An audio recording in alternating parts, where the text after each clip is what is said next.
அரியலூர் மாவட்டத்தில் ஆசிரியர் வேலை போரடித்து போனதால் சைட் பிசினஸாக மருத்துவம் பார்த்து வந்தவர் சிக்கி உள்ளார். அரியலூர் மாவட்டம் ஜெயங்கொண்டம் அருகே கல்லாத்தூர் வடவீக்கத்தைச் சேர்ந்த அரசு பள்ளி ஆசிரியர் அம்பேத்கர் என்பவர் மெடிக்கல் ஒன்றையும் நடத்தி வந்துள்ளார். அவ்வப்போது கடையில் அமர்ந்து வியாபாரத்தை கவனித்து வந்த ஆசிரியருக்கு மருந்துகள் அனைத்தும் அத்துப்படியாகிவிட்டது.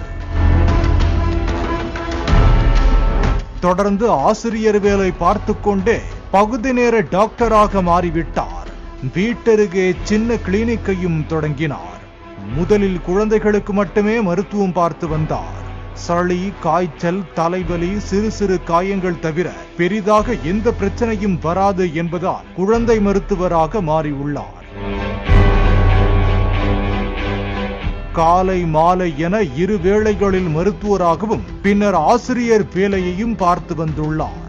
இவரைப் போலவே ராமச்சந்திரன் என்பவரும் அப்பகுதியில் மெடிக்கல் நடத்தி வந்த நிலையில் அவரும் அலோபதி மருத்துவராக வலம் வந்துள்ளார்.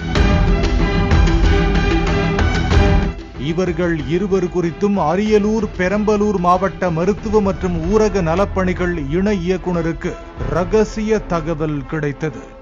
நேரடியாக சென்று ஆய்வு நடத்திய சுகாதாரத்துறையினர் அளித்த புகாரின் பேரில் போலீசார் இரு போலி மருத்துவர்களையும் கைது செய்து சிறையில் அடைத்தனர்.